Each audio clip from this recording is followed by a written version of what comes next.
रिवाज कीजिए 8.2 इम्यूनिटी को हमें प्रतिदिन बड़ी संख्या में इन्फेक्टियस एजेंट का सामना करना पड़ता है, लेकिन इनमें से कुछ ही डिजीज के कारण है। क्यों?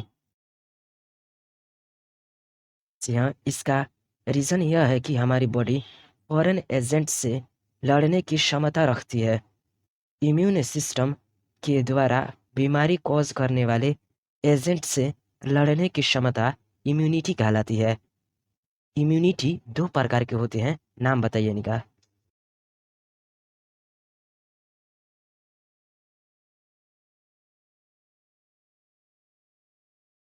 जी हाँ, इम्यून सिस्टम के द्वारा बीमारी कॉज करने वाले एजेंट से लड़ने की क्षमता इम्यूनिटी कहलाती है। इम्यूनिटी दो प्रकार की होती है, first innate immunity, second acquired immunity. जी हाँ, every day we are exposed to large number of infectious agents. However, only a few of these exposures result in disease. Why?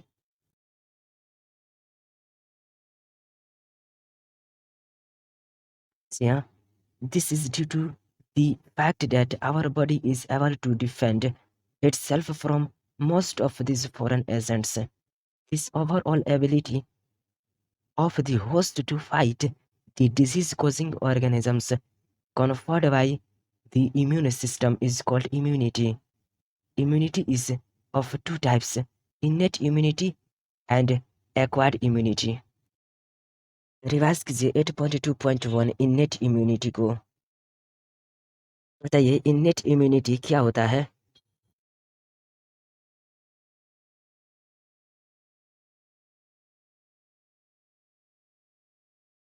जी हाँ, इन्नेट इम्यूनिटी एक प्रकार की नॉन स्पेसिफिक डिफेंस है जो birth के समय से परसेंट होती है। ये इम्यूनिटी हमारे शरीर में फॉरेन एजेंट के प्रवेश को रोकने के लिए विभिन्न बैरियर्स प्रदान करती है। इन्नेट इम्यूनिटी में चार प्रकार के बैरियर्स होते हैं, नाम बताइए इनका।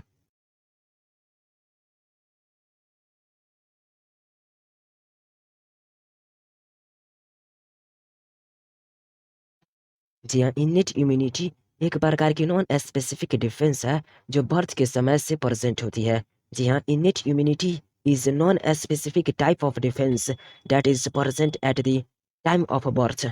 ये इम्यूनिटी हमारे शरीर में फॉरेन एजेंट के प्रवेश को रोकने के लिए विभिन्न बैरियर्स प्रदान करती है। इन्नेट इम्यूनिटी में चार प्रकार के बैरियर होते हैं। जी हाँ, this is accomplished by providing different types of barriers to the entry of foreign agents in our body. Innate immunity consists of four types of barrier.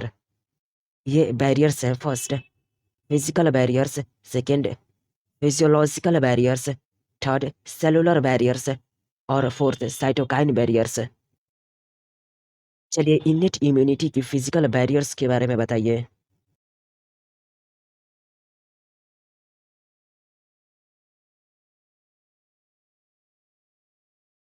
जी हाँ, इनेट इम्यूनिटी की फिजिकल बैरियर हमारी body पर skin main barrier है जो micro organisms की entry को रोकता है। रेस्पिरेटरी, गैस्ट्रोइंटेस्टाइनल तथा यूरोजेनाइटल ट्रैक्ट की एपिथेलियम लाइनिंग में म्यूकस कंटेनिंग भी बॉडी में घुसने वाले माइक्रोब्स को रोकने में सहायता करती है। जी हाँ, skin on our body is the main barrier which prevent entry of the microorganisms. Mucous coating of the epithelium lining, the respiratory, gastrointestinal and urogenital tract also help in trapping microbes entering our body. चलिए innate immunity की physiological barrier के बारे में बताइए।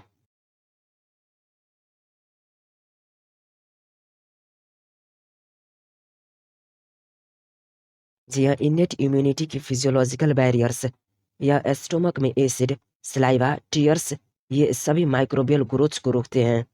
जी हाँ, acid in the stomach, saliva in the mouth, tears from eyes, all prevents microbial growth. These are physiological barriers of innate immunity. चलिए innate immunity की cellular barriers को बताइए।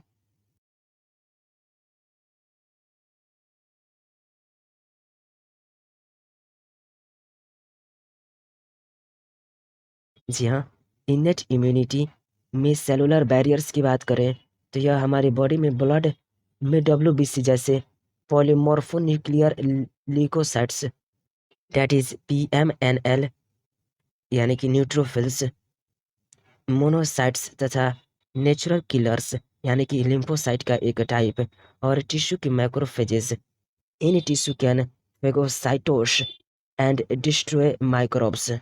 जी हाँ, certain types of leukocytes that is WBC of our body like polymorphonuclear leukocytes that is PMNL यानी कि neutrophils and monocytes and natural killer that is type of lymphocytes in our body as well as macrophages in a tissue can phagocytose and destroy microbes।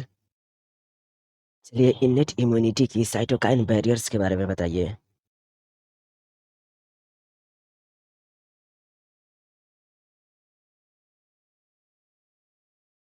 जी हाँ, innate immunity में cytokine barriers की बात करें तो virus द्वारा infected cells interferons नामक protein secrete करती है जो नॉन इन्फेक्टेड सेल्स को वायरस की इन्फेक्शन से बचाती है। जी हाँ, virus infected cells secrete proteins called interferons which protect non-infected cells from further viral infection।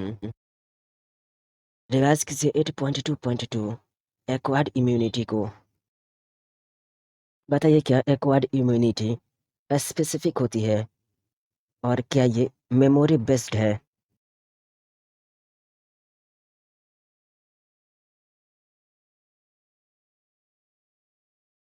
जी हाँ, एक्वायर्ड इम्यूनिटी पैथोजन स्पेसिफिक होती है और ये मेमोरी बेस्ड है। इसका अर्थ यह है कि हमारा शरीर जब पहली बार किसी पैथोजन से सामना करता है तो वह लो इंटेंसिटी का रिस्पॉन्स पैदा करता है जिसे प्राइमरी रिस्पॉन्स कहते हैं और जब उसी पैथोजन से हमारी शरीर का दोबारा सामना होता है तो बहुत हाई इंटेंसिटी का सेकेंडरी या एन एमेंसेटिक रिस्पॉन्स पैदा करता है। इसका कारण यह है कि हमारे शरीर के पास पहले इनकाउंटर की मेमोरी होती है। जी हाँ, acquired immunity on the other hand is pathogen specific. It is characterised by memory। This means when our body encounters a pathogen for the first, it produces a response called primary response, which is of low intensity. Subsequently, encounter with the same pathogen elicits a high intensified secondary or an amnestic response. This is ascribed to the fact that our body appears to have memory of the first encounter। Acquired immunity के primary और secondary immune response किसकी सहायता से होती है?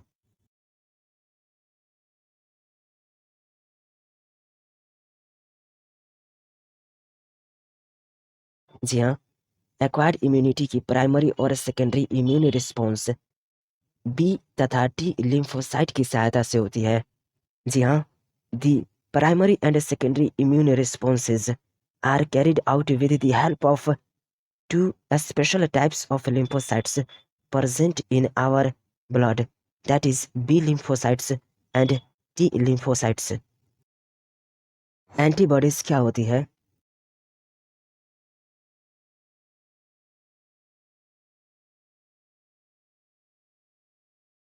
जी हाँ, acquired immunity में पैथोजन के रिस्पॉन्स में बी लिम्फोसाइट्स हमारे ब्लड में प्रोटीन की आर्मी प्रोड्यूस करते हैं ताकि वह पैथोजन से लड़ सके। ये प्रोटीन्स एंटीबॉडीज कहलाती हैं। जी हाँ, the B lymphocytes produce an army of proteins in response to pathogens into our body to fight with them। These proteins are called antibodies। बताइए एक्वायर्ड इम्यूनिटी में टी लिम्फोसाइट्स क्या करती है?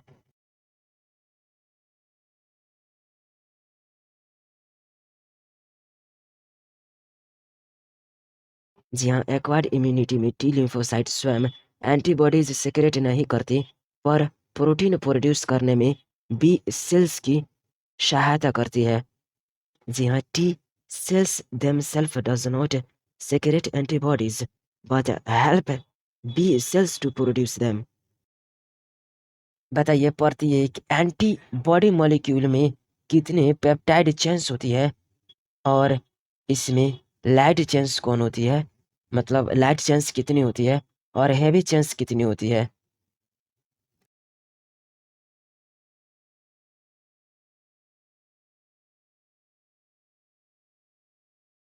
जी हाँ, हमारे एक्वायर्ड इम्यूनिटी में प्रत्येक एंटीबॉडी मॉलिक्यूल में 4 पेप्टाइड चेन्स होती है, जिसमें 2 छोटी लाइट चेन्स तथा 2 बड़ी हेवी चेन्स होती है। इसलिए एंटीबॉडी को H2L2 के रूप में रिप्रेजेंट किया जाता है। जी हाँ, each antibody molecule has 4 peptide chains, 2 small called light chains and 2 longer called heavy chains. Hence, an antibody is represented as H2L2। हमारे बॉडी में विभिन्न प्रकार की एंटीबॉडी प्रोड्यूस होती है। 4 एंटीबॉडी का नाम बताइए इनमें से कुछ।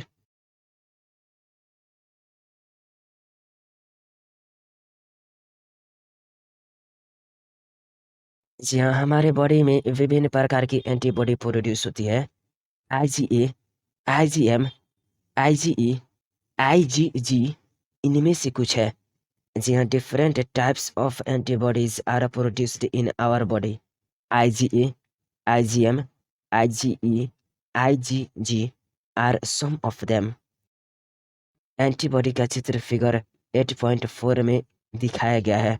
चलिए इस फिगर को कम से कम 20 से 30 बार अपने नोटबुक में बनाइए। The cartoon figure of a antibody is given in figure 8.4। बताइए, क्या आपको structure of N antibody molecule में एंटीजन बाइंडिंग साइट की लेबलिंग दिख रही है?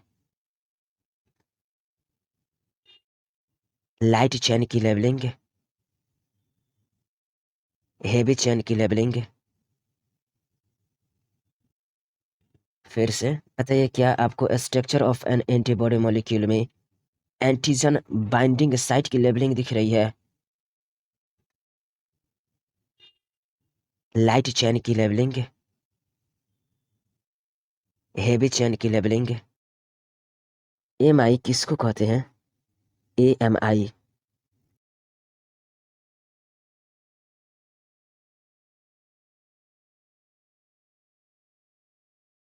जी हाँ, हमारी बॉडी में विभिन्न प्रकार की एंटीबॉडी प्रोड्यूस होती है।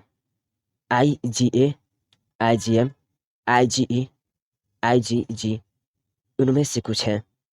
चूंकि ये एंटीबॉडीज ब्लड में पाई जाती है, इसलिए ऐसे रिस्पॉन्स को ह्यूमोरल इम्यून रिस्पॉन्स या एंटीबॉडी मीडिएट इम्यूनिटी यानी कि AMI एमई भी कहते हैं। जी हाँ, different types of antibodies are produced in our body. IgA, IgM, IgE, IgG are some of them. Because these antibodies are found in our body, the response is said called as humoral immune response. This is one of the 2 types of our acquired immune response, that is antibody mediated। चलिए दूसरा प्रकार के acquired immunity को बताइए और यह बताइए, यह इम्यूनिटी किसके माध्यम से बनाते हैं?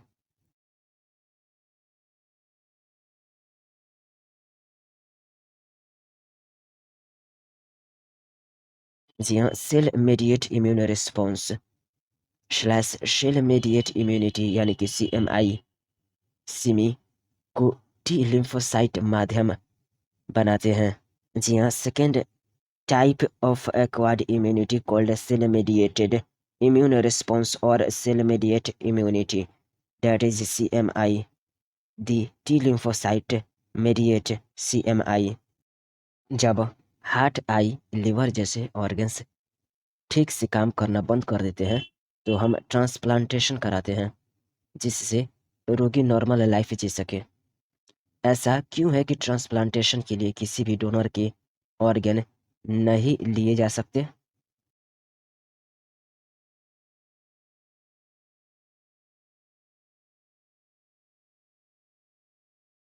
जी हाँ, जब हार्ट, आई, लिवर जैसे ऑर्गन्स ठीक से काम करना बंद कर देते हैं, तब हम ट्रांसप्लांटेशन कराते हैं जिससे रोगी नॉर्मल लाइफ जी सके। किसी भी सोर्स एनिमल, प्राइमेट या कोई ह्यूमन बीइंग का ग्राफ्ट नहीं लगाया जा सकता है क्योंकि ये कभी भी रिजेक्ट हो जाएंगे। कोई भी ग्राफ्ट या ट्रांसप्लांट करने से पहले tissue matching, blood group matching आवश्यक है और इसके बाद पेशेंट को अपने बचे जीवन भर इम्यूनो सप्रेसेंट लेने पड़ते हैं। शरीर सेल्फ तथा नॉन सेल्फ में भेद करने में सक्षम है तथा cell mediate immune response graft के रिजेक्शन के लिए उत्तरदायी होते हैं। जी हाँ, very often when some human organs like heart, eye, liver, kidney fail to function satisfactorily, transplantation is the only remedy to enable the patient to live a normal life. Then a search begins to find a suitable donor. Graft from just any source, an animal, another primate, or any human beings cannot be made since the graft would be rejected sooner or later. Tissue matching, blood group matching are essential before undertaking any graft/transplant, and even after this, the patient has to take immunosuppressant all his or her life. The body is able to differentiate self and non-self, and the cell-mediated immune response is responsible for the graft rejection. Revise कीजिए 8.2.3 active and passive immunity को। Active immunity क्या होती है?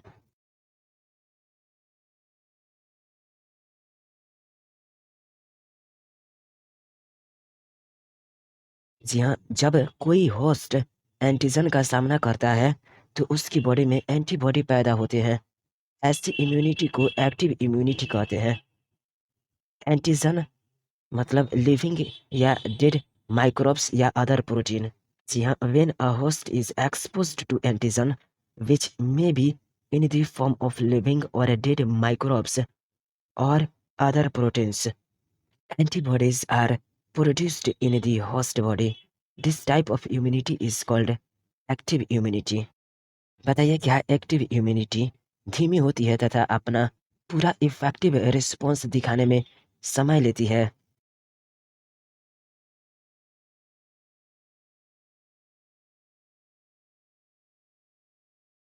जी हाँ, active immunity धीमी होती है तथा पूरा इफेक्टिव रिस्पॉन्स दिखाने में समय लेती है। जी हाँ, active immunity is slow and takes time to give its full effective response. बताइए नेचुरल एक्टिव इम्यूनिटी किसको कहते हैं?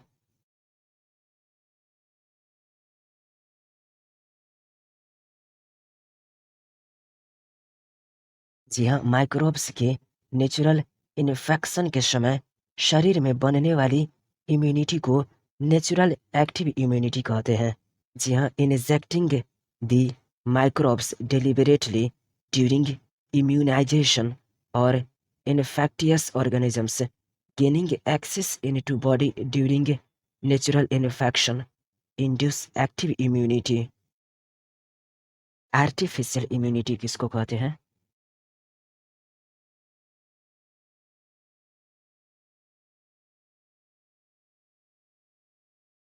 जी हाँ, इम्यूनाइजेशन के समय माइक्रोब्स को जानबूझकर शरीर में इंजेक्ट करने के फलस्वरूप बनी इम्यूनिटी को आर्टिफिशियल एक्टिव इम्यूनिटी कहते हैं। पैसिव इम्यूनिटी किसको कहते हैं?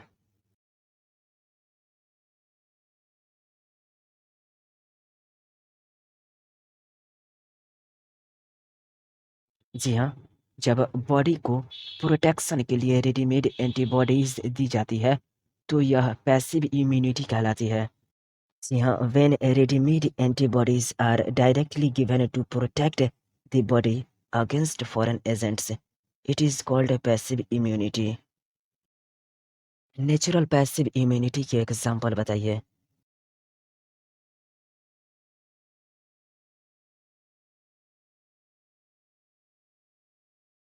जी हाँ, नेचुरल पैसिव इम्यूनिटी के एग्जाम्पल प्लासेंटा द्वारा माँ से पेटस में आईजीजी का ट्रांसफर, कोलोस्ट्रम में आईजीए का बच्चा में जाना। आर्टिफिशियल पैसिव यूनिट का 2 एग्जाम्पल बताइए।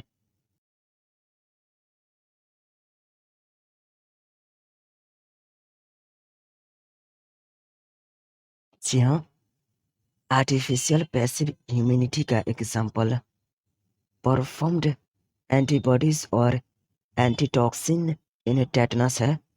एंटीबॉडी अगेंस्ट एस्नेक वेनम है। जी हाँ, आर्टिफिशियल पैसिव इम्यूनिटी का एग्जाम्पल परफॉर्म्ड एंटीबॉडीज और एंटीटॉक्सिन इन टेटनस है। एंटीबॉडी अगेंस्ट एस्नेक वेनम है। Do you know why mother's milk is considered very essential for the newborn infant?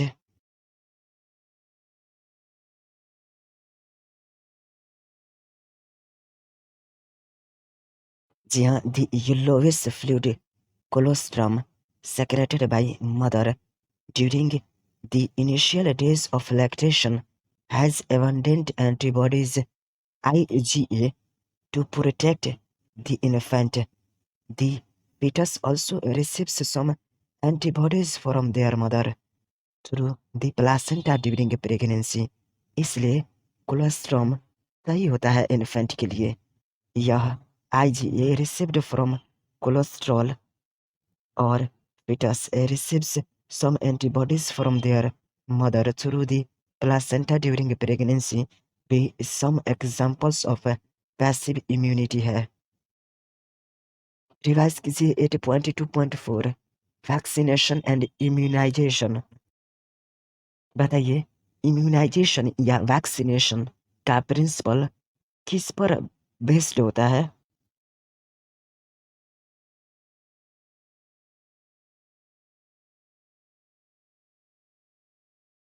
जी हाँ, immunization या वैक्सीनेशन का प्रिंसिपल इम्यून सिस्टम की memory पर आधारित है। वैक्सीनेशन के समय शरीर में एंटीजेनिक प्रिपरेशन को इंट्रोड्यूस करते हैं। जी हाँ, द प्रिंसिपल ऑफ इम्यूनाइजेशन और vaccination is based on the property of memory of the immune system. In a vaccination, a preparation of antigenic protein of a pathogen or inactivated or weakened pathogen, that is vaccine, are introduced into the body. Actual infection के समय जो antibodies बनते हैं वो pathogenic agent को neutralise कर देते हैं। Are you agree with this?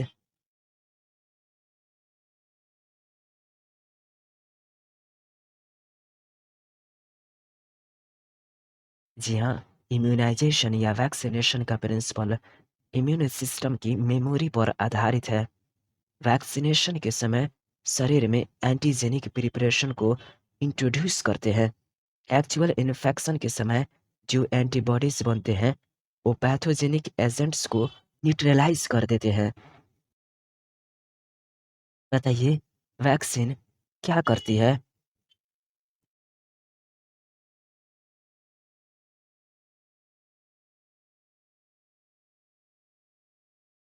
जी हाँ, वैक्सीन भी मेमोरी बी तथा टी सेल्स बनाते हैं जो दोबारा सामना होने पर पैथोजन को जल्दी पहचान लेती है तथा एंटीबॉडी की भारी प्रोडक्शन आक्रमणकारी को हटा देती है।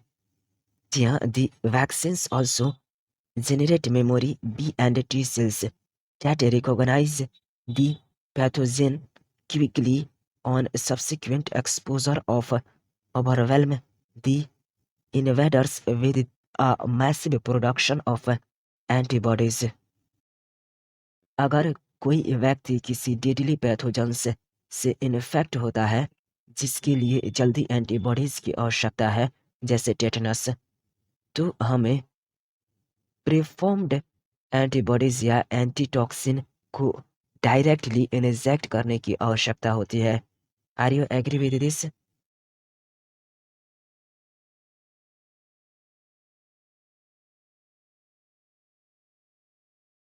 जी हाँ, अगर कोई व्यक्ति किसी डेडली पैथोजेंस से इन्फेक्ट होता है जिसके लिए जल्दी एंटीबॉडीज की आवश्यकता है, जैसे टेटनस में, हमें प्रीफॉर्म्ड एंटीबॉडीज या एंटीटॉक्सिन को डायरेक्टली इंजेक्ट करने की आवश्यकता होती है। जी हाँ, if a person is infected with some deadly microbes to which quickly immune response is required, as in tetanus, we need to directly inject the preformed antibodies or antitoxin। Antitoxin क्या होता है?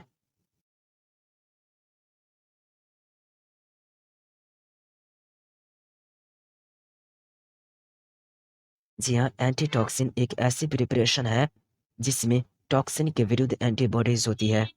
जी हाँ, antitoxin is a preparation containing antibodies to the toxin। सांप के काटने पर patient को स्नेक वेनम के विरुद्ध प्रीफॉर्म्ड एंटीबॉडीज दी जाती है। इस प्रकार की इम्यूनिटी कौन सी इम्यूनिटी कहलाती है?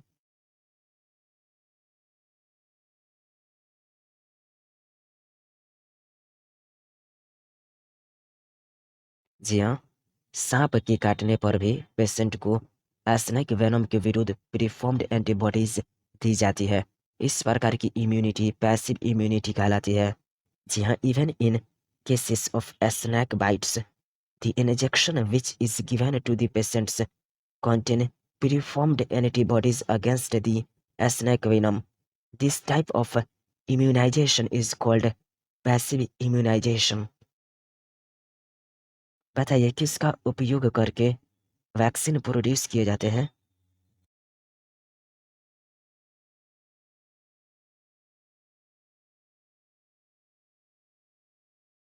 जी हाँ, रिकॉम्बिनेंट डीएनए टेक्नोलॉजी का उपयोग कर वैक्सीन प्रोड्यूस किए जाते हैं। बैक्टीरिया या ईस्ट में पैथोजन की एंटीजेनिक पॉलीपेप्टाइड्स का प्रोडक्शन होता है। जी हाँ, recombinant DNA technology has allowed to production of antigenic polypeptides of a pathogen in a bacteria or yeast। Vaccines produced using this approach allow large-scale production and hence greater availability for immunization। Example, hepatitis B vaccine produced from yeast। जी हाँ, इस approach से vaccine का बड़े पैमाने पर production होने लगा है, इसलिए इम्यूनाइजेशन हेतु इन वैक्सीन की अवेलेबिलिटी अधिक बढ़ी है। बताइए, हेपेटाइटिस बी की वैक्सीन किसके द्वारा प्रोड्यूस होती है?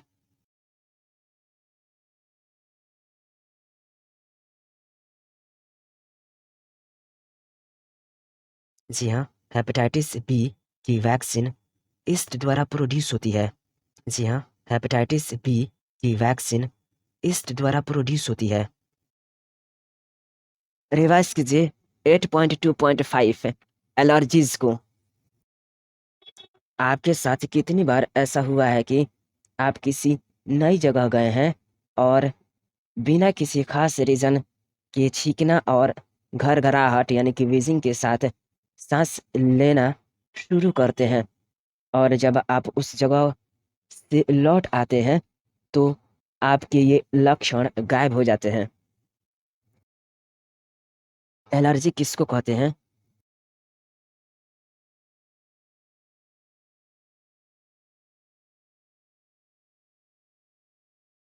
जी हाँ, हम में से कुछ लोग इन्वायरमेंट में उपस्थित कुछ पार्टिकल्स के प्रति सेंसिटिव होते हैं। उपयुक्त रिएक्शन पोलन माइट्स आदि के प्रति एलर्जी के कारण हो सकते हैं, जो अलग अलग स्थानों पर अलग अलग हो सकते हैं। इन्वायरमेंट में उपस्थित कुछ एंटीजन के प्रति इम्यून सिस्टम का एक्सा एक्सागिरेटेड रिस्पॉन्स यानी कि भयंकर प्रतिक्रिया एलर्जी कहलाती है। ऐसे पदार्थ जिनसे एलर्जी होती है एलर्जेंस कहते हैं। जी हाँ, the exaggerated response of the immune system to certain antigens present in the environment is called allergy।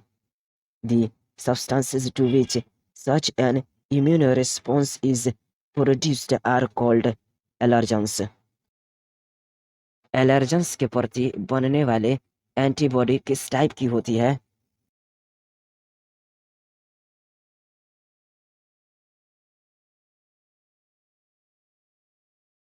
जी हाँ, एलर्जेंस के प्रति बनने वाली एंटीबॉडी आईजीई टाइप की होती है। The antibody produced to this allergens are of IgE type. Allergens के common examples बताइए।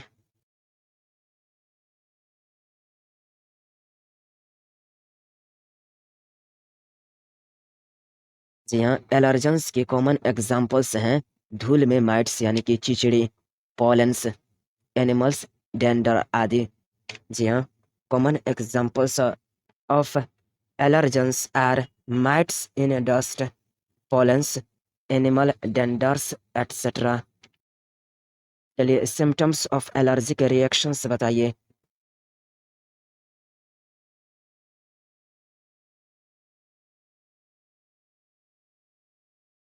जी हाँ, सिम्टम्स ऑफ एलर्जिक रिएक्शंस में इंक्लूड है sneezing, watery eyes, running nose तथा सांस लेने में समस्या। जी हाँ, symptoms of allergic reaction include sneezing, watery eyes, running nose and difficulty in breathing. Allergy किसके कारण होती है?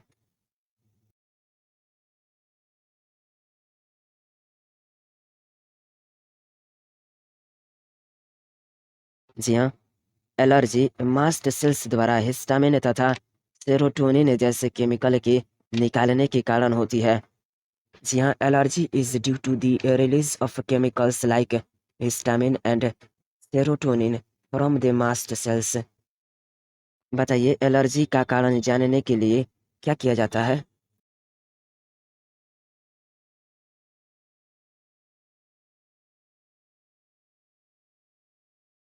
जी हाँ, एलर्जी का कारण जानने के लिए पेशेंट्स को पॉसिबल एलर्जेंस की बहुत स्मॉल डोजेज से एक्सपोज या इंजेक्ट किया जाता है तथा रिएक्शन स्टडी करते हैं। जी हाँ, for determining the cause of allergy the patient is exposed to और inject with very small doses of possible allergens and the restriction studies. चलिए एलर्जी की ट्रीटमेंट कैसे होती है बताइए और इसका कारण भी बताइए।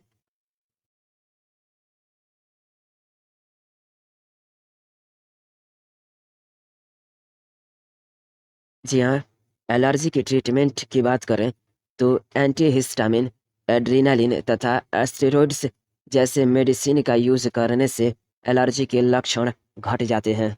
जी हाँ, for determining the cause of allergy the patient is exposed to और injected with very small doses of possible allergens and the reaction studies.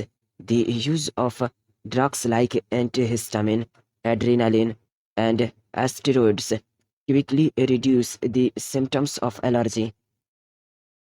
बताइए किसके कारण लोगों में इम्यूनिटी घटी है और एलर्जेंस के प्रति सेंसिटिविटी बढ़ी है?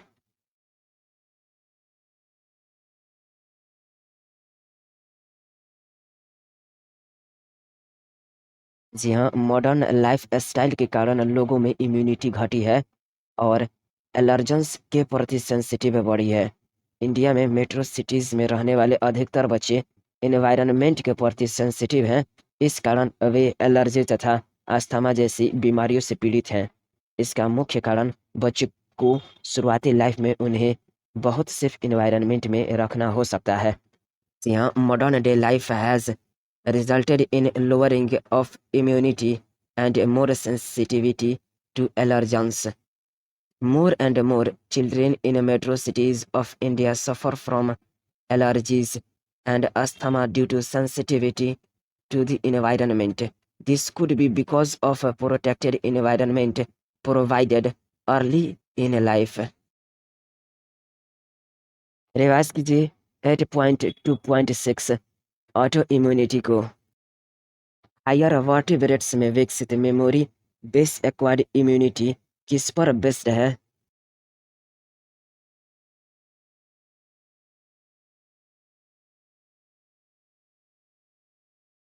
जी हाँ, हायर वर्टिब्रेट्स में विकसित मेमोरी बेस एक्वायर्ड इम्यूनिटी अपने सेल्स और फॉरेन ऑर्गेनिजम्स एग्जाम्पल के लिए पैथोजन के बीच डिफ्रेंशिएट कर सकने की क्षमता पर आधारित है।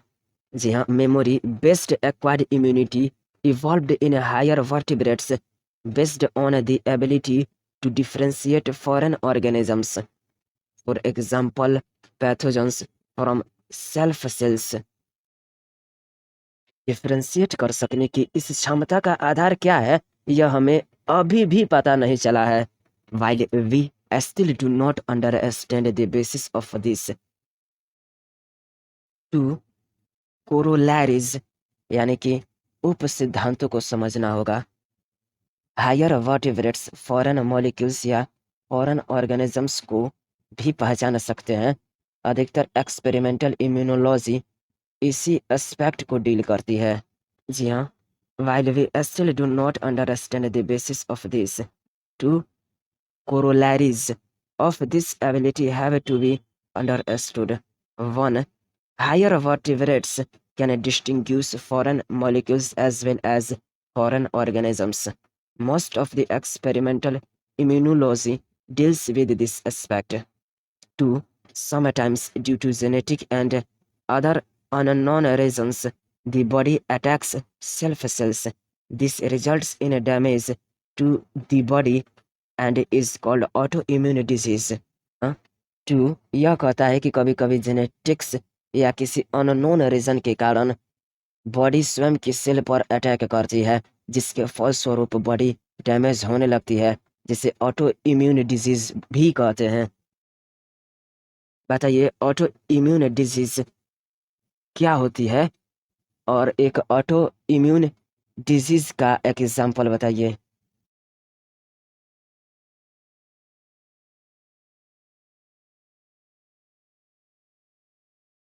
जी हाँ, कभी-कभी जेनेटिक्स या किसी और अननोन रीजंस के कारण बॉडी स्वयं की सेल पर अटैक करती है, जिसके फलस्वरूप बॉडी डैमेज होने लगती है, जिसे ऑटो इम्यून डिजीज कहते हैं। हमारी सोसाइटी में बहुत से लोग रूमेटोइड अर्थराइटिस से प्रभावित हैं, जो एक ऑटो इम्यून डिजीज है। जी हाँ, rheumatoid arthritis autoimmune disease है। Rheumatoid arthritis autoimmune disease है। Rheumatoid arthritis autoimmune disease है। रिवाइज कीजिए 8.2.7 immune system in the body को।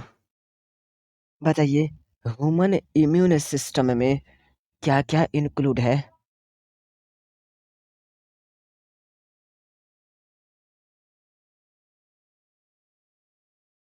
जी हाँ, ह्यूमंस इम्यून सिस्टम में लिम्फोइड ऑर्गन्स, टिश्यूज, सेल्स तथा कुछ सोलुबल मॉलिक्यूल्स जैसे एंटीबॉडीज शामिल हैं। जी हाँ, the human immune system consist of lymphoid organs, tissues, cells and soluble molecules like antibodies. बताइए क्या इम्यून सिस्टम इस सेंस में यूनिक है कि यह फॉरेन एंटीजन्स को पहचानता है, इनके प्रति रिस्पॉन्स दिखाता है और इन्हें याद रखता है।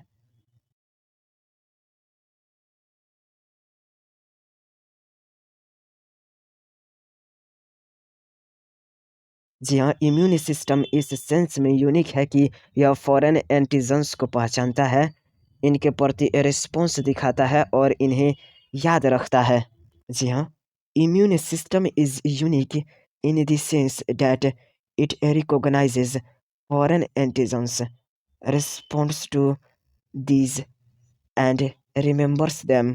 The immune system also plays an important role in allergic reactions.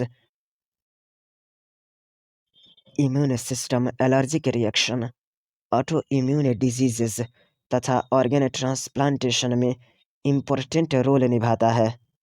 जी हाँ, the immune system also plays an important role in allergic reaction, autoimmune diseases and organ transplantation। Revise कीजिए लिम्फोइड ऑर्गन्स को। बताइए लिम्फोसाइट्स की origin और maturation तथा proliferation कहाँ होता है।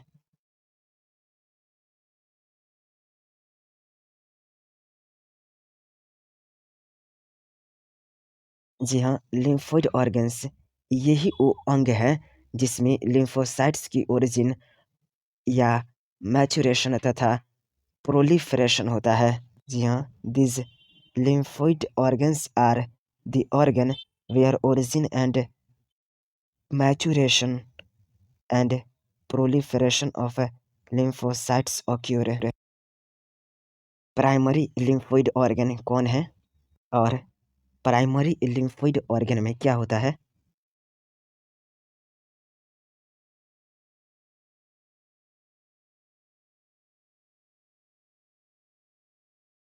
जी हाँ, बोन मैरो और थाइमस प्राइमरी लिम्फोइड ऑर्गन है। यहाँ मतलब प्राइमरी लिम्फोइड ऑर्गन में immature lymphocyte antigen sensitive lymphocyte में डिफरेंशिएट होता है। जी हाँ, the primary lymphoid organs are bone marrow and thymus where immature lymphocytes differentiate into antigen sensitive lymphocytes. बताइए कौन मुख्य लिम्फोइड ऑर्गन है जहाँ लिम्फोसाइट सहित सभी ब्लड सेल्स उत्पन्न होती है?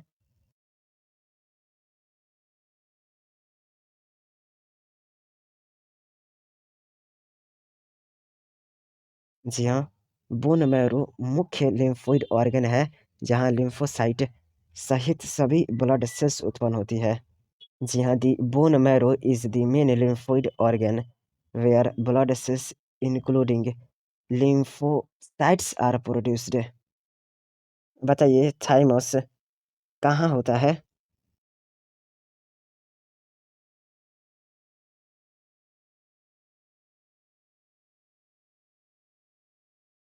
जी हाँ, थाइमस एक लोब्ड ऑर्गन है जो हार्ट के पास और ब्रेस्ट बोन के नीचे होता है। बर्थ के समय थाइमस काफ़ी बड़ा होता है लेकिन एज के साथ साथ ये आकार में घटता रहता है और प्यूबर्टी आने पर ये बहुत छोटा हो जाता है। जी हाँ, the thymus is a lobed organ located near the heart and beneath the breastbone. Thymus is quite large at the time of birth but keeps reducing in size with age, and by the time puberty is attained it reduces to a very small size. बताइए कौन T lymphocytes के development और maturation के लिए micro environment provide करते हैं?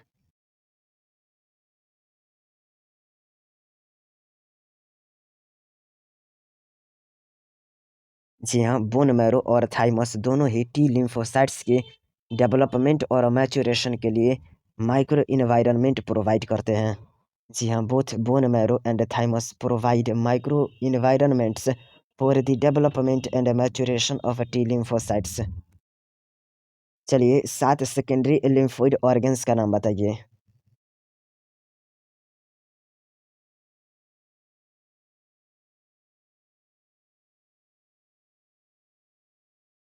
जी हाँ, spleen, lymph nodes, tonsils, small intestine के पेयर्स पैचेस तथा अपेंडिक्स आदि सेकेंडरी लिम्फोइड ऑर्गन्स के एग्जाम्पल हैं।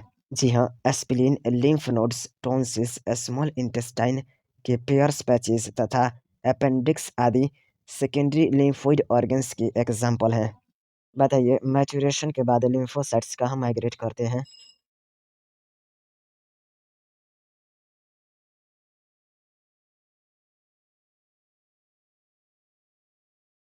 जी हाँ, मैचुरेशन के बाद लिम्फोसाइट्स माइग्रेट करते हैं secondary lymphoid organs like spleen, lymph nodes, tonsils, Peyer's patches of small intestine and appendix में। जी हाँ, मैचुरेशन के बाद लिम्फोसाइट्स माइग्रेट करते हैं secondary lymphoid organs like spleen, lymph nodes, tonsils, Peyer's patches of small intestine and appendix में। बताइए secondary lymphoid organs क्या प्रोवाइड करते हैं?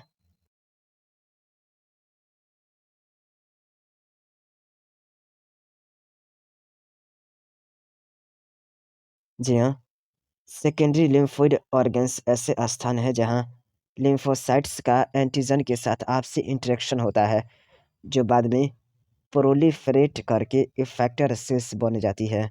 जी हाँ, the secondary lymphoid organs provide the site for interaction of lymphocytes with the antigen, which then proliferate to become effector cells. चलिए figure 8.5 से location of various lymphoid organs in the human body को अपने notebook में कम से कम 20 से 30 बार बनाइए, साथ ही इसको अपने माइंड में कैप्चर कीजिए। एस्पिरिन का सिर्फ बताते हुए यह बताइए कि यह मेनली क्या करता है?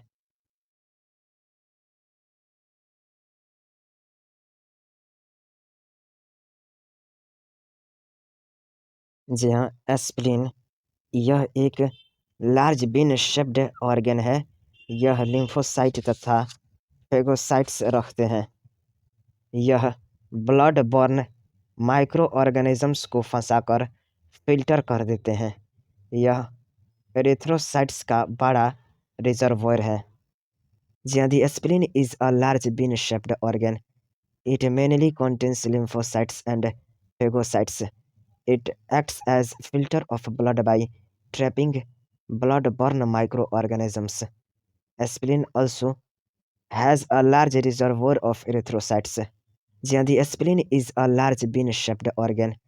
It mainly contains lymphocytes and phagocytes. It acts as filter of blood by trapping blood-borne microorganisms. Aspirin also has a large reservoir of erythrocytes. Lymph nodes क्या है?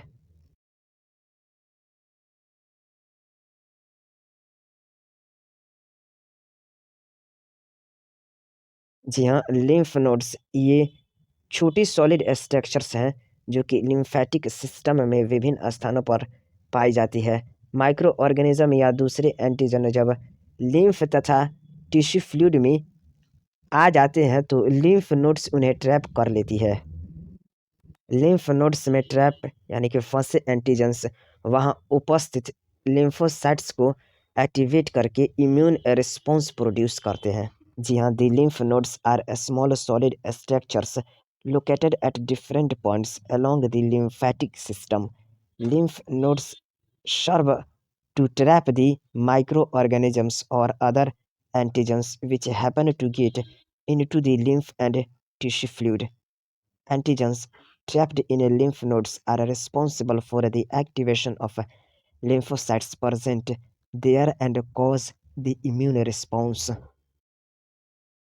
माल्ट MALT क्या है?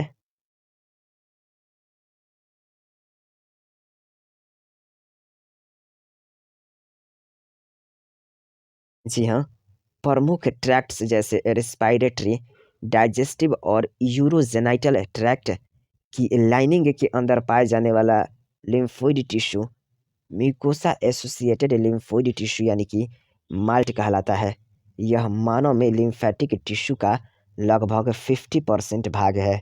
जी हाँ, there is lymphoid tissue also located within lining of the major tracts, that is respiratory, digestive and urogenital tracts, called mucosa associated lymphoid tissue यानी कि malt. It contains about 50% of the lymphoid tissue in the human body. जी हाँ, there is lymphoid tissue also located within lining of the major tracts, that is respiratory, digestive and urogenital tracts, called mucosa associated lymphoid tissue यानी कि malt. It contains about 50% of the lymphoid tissue in the human body. चलिए mind capture कीजिए figure 8.5 diagrammatic representation of lymph nodes को। बताइए क्या आपको diagrammatic representation of lymph node में lymph nodes की लेवलिंग दिख रही है? थाइमस की, लिम्फेटिक वेसल्स की। फिर से बताइए क्या आपको diagrammatic representation of lymph node में लिम्फ नोड्स की लेवलिंग दिख रही है? थाइमस की, लिम्फेटिक वेसल्स की। फिर से बताइए, क्या आपको diagrammatic representation of lymph node में लिम्फ नोड्स की लेबलिंग दिख रही है? थाइमस की, लिम्फेटिक वेसल्स की,